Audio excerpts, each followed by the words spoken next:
সবাইকে জানাতে চাই যে একটা সুন্দর জিনিস আসছে।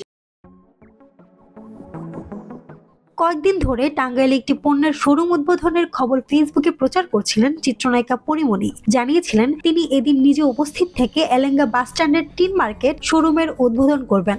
সবই ঠিকঠাক ছিল, কিন্তু জাতীয় ওলামা মাশায়েখ আইম্মা পরিষদ ও হেফাজতে ইসলাম বাংলাদেশের টাঙ্গাইল ও কালিহাতী শাখার আপত্তির মুখে শেষ পর্যন্ত অনুষ্ঠানে যাননি পরিমণি। যদিও এর আগে এই প্রতিষ্ঠানের হয়ে টাঙ্গাইল সহ দেশের বিভিন্ন স্থানে কয়েকটি শোরুমের উদ্বোধন করেছিলেন পরিমণি। জানা গেছে আজ শনিবার বিকেল ৩টায় এলেঙ্গার টিন মার্কেট কসমেটিক পণ্যের দোকান হারল্যান্ড স্টোরের শোরুমের উদ্বোধনী অনুষ্ঠানে উপস্থিত থাকার কথা ছিল পরিমণির, কিন্তু কিছু মানুষের বাধার মুখে স্থগিত করা হয় এই অনুষ্ঠানের। সংবাদ মাধ্যমকে খবরটি নিশ্চিত করেছেন প্রতিষ্ঠানের স্বত্বাধিকারী মীর মাসুদ রানা।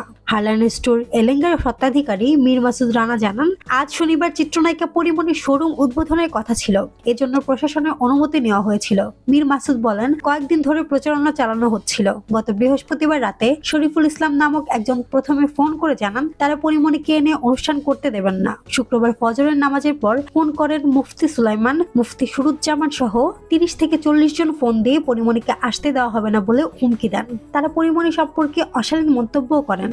শুক্রবার জুমার নামাজের পর বিক্ষোভ ও শোরুমের সামনে অবস্থান কর্মসূচির ঘোষণা দেন। পরে বাধ্য হয়ে অনুষ্ঠান স্থগিতের সিদ্ধান্ত নেই। তারপরও শনিবার অনেক মানুষ এসেছিলেন পরিমণিকে দেখতে। পরিমণির টাঙ্গাইল যাওয়াকে ঘিরে গতকাল শুক্রবার হেফাজতে ইসলাম বাংলাদেশ টাঙ্গাইল জেলা শাখার যুব বিষয়ক সম্পাদক ও জাতীয় ওলামা মাশায়েখ আইম্মা পরিষদ কালিহাতী উপজেলার সভাপতি মুফতি সুলাইমান হাবিব তার ফেসবুকে একটি পোস্ট দেন। সেখানে তিনি লেখেন, এলেঙ্গা বাসস্ট্যান্ডে হারল্যান্ড শোরুম উদ্বোধন করার জন্য একজন চিত্রশিল্পী আসার কথা ছিল।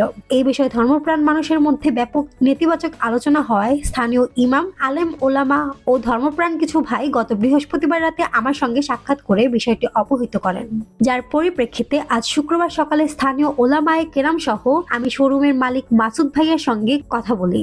সবার সম্মান রক্ষায় ঊর্ধ্বতন কর্তৃপক্ষের সঙ্গে যোগাযোগ করে প্রোগ্রাম স্থগিত করেন মর্মে আমাকে নিশ্চিত করেছেন। আমরা তার এই আন্তরিকতার জন্য কৃতজ্ঞতা প্রকাশ করছি। মাহমুদ আঞ্জুম বৃষ্টি, নেক্সট রিপোর্ট, কথা কম।